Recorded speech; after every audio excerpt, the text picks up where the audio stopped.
Hello, good morning everyone, good evening, good afternoon, whatever time you're looking at this. My name is Tim, Cowboy Tim, aka Sarasota Tim. That's how you can find me on YouTube. We do a little devotional on this channel most mornings that I can, and I'm coming to you from a beautiful place. I'll show you just a second before we begin our devotional. I tried to pick a very nice place to give you some good optics. I'm in Bullhead City, Arizona. And you're looking at Nevada, right across the way there. I think it is. The Colorado River is somewhere along there. I hope it's Nevada. Anyway, it's a beautiful optic, and I wanted to try to give you something good to look at while we talk about God this morning. And I'm reading from a book called Jesus Calling. And I've been doing this for quite a while. A lot of people enjoy it. Some of my viewers don't really care for this part of my channel, and that's fine. You can sit this one out. But the title is always Crushing It for Christ. If it's something that you're not interested in, or you don't follow this Christianity religion, or you just don't want to hear it, whatever your choice is, you can do you. But we're going to give honor to God because I am a very blessed man, and every day I receive blessings even more and more. And this particular day I'm celebrating because I just arrived from driving all the way across the United States, all the way to Nevada and Arizona here, to Laughlin, Nevada, and I'm spending a whole week here. I have a fantastic place to stay that was literally free, $50 for the entire week. So I am definitely receiving blessings. It cost me this much money to travel here for lodging. I stayed at truck stops, the Love's truck stops. You can look at my vlogs, and this is a great way to travel. I highly recommend this kind of traveling if you don't have the money or you don't want to spend that kind of money on Hampton Inns or Hiltons or Motel 6s. But anyway, without further ado, let's give honor to the Lord and let's talk about and see what He's got to say about blessing us in our life and things that we can believe in and trust in to get through our daily lives no matter what's going on in your life. But before I do, let me just show you around what we have here. This is the desert out there, obviously, and this, look at that, the plains there. Look at that flat land, how it just goes up, and then it comes over here, and there's this very nice rocky mountain right there. It's 73 degrees today. It's not even up there yet. It's a comfortable upper 60s, and it's sunny, and it's going to be like this all week. I am definitely in God's country. I am definitely a blessed person to be right here looking at this, experiencing this in my life, and thanks be to God for it. And so now, the community at large, it's time to get into it. And for those that are new to the channel, please consider subscribing and hitting the bell, and we'll notify you when the next video comes out. Or you can skip the bell because videos come out on my channel about every 15 minutes. Ask anybody that watches. All right, let's read today's devotional. And today is March 25th, 2024. And we read, with all the traffic out here, I'm so sorry, I moved already one time. There was a barking dog that wouldn't stop. But anyway, let thankfulness temper all your thoughts. A thankful mindset keeps you in touch with me. I hate it when my children grumble, casually despising my sovereignty. Thankfulness is a safeguard against this deadly sin.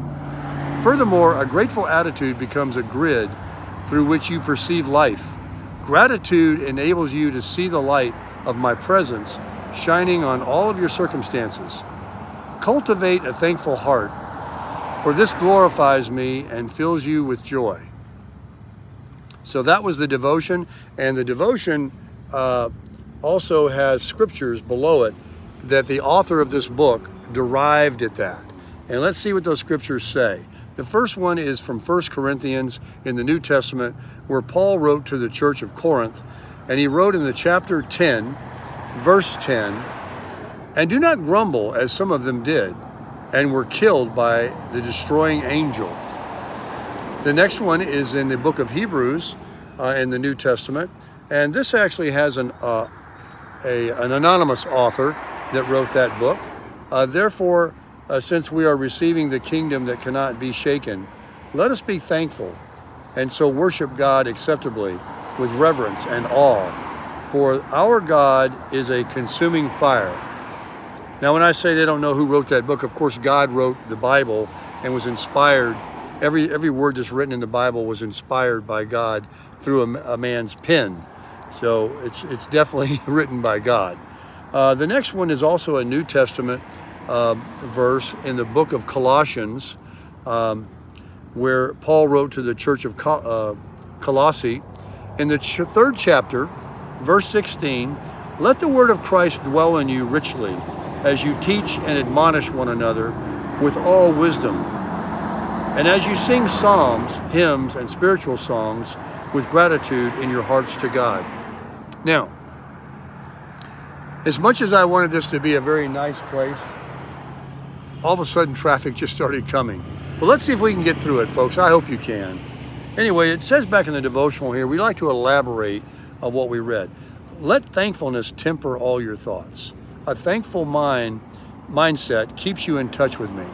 So a thankful mindset, if you're always thankful in your mind towards God, like I just expressed my thankfulness of what a life I'm living right now. I just traveled, 7, 8, 9 days now I've been on the road, and every day has just been an amazing, spectacular day. My eyeballs have seen things that many people have never seen and wish to see. I tried to share it through video. Some I couldn't share. I went to the Grand Canyon, and they have an issue there with sharing those videos, but I witnessed one of God's really, truthfully, one of his most spectacular wonders. But having a thankful heart, I am so thankful. I've been thankful most of my life. I try to stay thankful, but we want to practice being thankful for everything. If you can't get out and travel and take a big vacation like this, and you're just, getting to work and your car got you there safely, and you woke up this morning, you had a good breakfast, you enjoyed the best cup of coffee you ever had in your life, be thankful for that. Be thankful for everything. Be thankful for every breath you're taking, because you never know when you could be called home. And we have to have a thankful heart. So being thankful, not just for when you get ready to eat or when something good happens, or like I say, you got something in the mail or someone gave you something. Be thankful for the small things in life. Be thankful for what you're looking at. Be thankful that you have your home and a roof over your head, food in your belly, and a reliable car to drive. Be thankful. Have a thankful heart. And he says, I hate it. He says, I hate it. Well, the author writes, I hate it, God says, when my children grumble casually, despising my sovereignty. He hates that. Thankfulness is a safeguard against this deadly sin. So being thankful, again, is a safeguard against that sin of grumbling and being unthankful for what you have. People complain, and then when they see someone that's got it worse than them, they're like, well, you know what? I really don't have it that bad. And, at least I'm better off than that person. Or it might be health, it might be your finances, it might be a lot of things. Not that you're comparing and putting down other people, but you can always see and find people that are not as fortunate as you are. And some of these people that have a lot less than you do, I see it every day. People that don't have a lot of money, people that don't have a very nice home to live in, are sitting out there and just smiling everywhere they go. They're happy. They just don't care if they're out doing anything. They don't care if they have the latest of everything. They're just a very thankful, happy person. And you know what? That's all we really esteem to be. That's really what life is made of, is to be enthusiastic about something. But people try to find happiness through materialistic things and going somewhere. And while I'm enjoying myself, no question about it, I truly know that just having a thankful heart keeps that living water in me alive and being thankful. And I'm thankful for you. I'm thankful for my community. I'm thankful for this morning when I got a cup of coffee and I met a nice guy at the store I went to for coffee. And I got my truck washed this morning. And I was thankful that I found a place that was very inexpensive. And I thank God for everything. I'm thankful that I had my chamois with me to dry it so I didn't get spots on it. Just be thankful. Just be happy. Just try to, get over yourself of grumbling and being a down in the mouther. Be happy. Be kind to others. Put a smile on your face. Break that countenance from, like this to smiling. Smile at people. Look at people in the eye. Say hello when you walk by. It's contagious. And if you just act that way, pretty soon it becomes part of you. And then he continues to say, or the author says, that thankfulness is a safeguard against this deadly sin. And furthermore, a grateful attitude becomes a grid through which you perceive life. Okay, so if you have a thankful attitude, this is how you start perceiving life. Got to dismiss that call, sorry about that. And gratitude enables you to see the light of my presence shining on all your circumstances. Read that again. It says, gratitude enables you to see the light of my presence shining in all of your circumstances. Cultivate a thankful heart, for this glorifies me and fills you with joy. You want to be filled with joy? Then all you have to do is have gratitude. It enables him to shine his light of presence in all your circumstances. You got some circumstances? Then how about just being thankful? A simple thing. Just saying, you know what, God? I'm thankful for the fact that I'm alive today and that you know me and you know every hair on my head. I'm thankful that I'm going to be able to go out today and I'm going to discover blessings that you're going to bring in my path. I'm thankful that I might be able to lift someone else's attitude up. Maybe I can share something with somebody and talk to them about you. I'm thankful that you will give me the opportunity to just be somebody that can bring you a smile and brings you joy, knowing that I will receive joy from it. And it's just like magic. When you just try to start acting good Christian-like and doing the golden rule of just treating people like you want to be treated, going around smiling all the time, not down in the mouth, don't gossip, don't spread news about what you've heard on the news about this or that, or all these things that they just love to get you distracted and get you talking about. That's all the devil's work. All these stories that you hear that they're promoting and about this and that and without naming them, it's all baloney. You know, the only thing real is God Almighty and you and your life.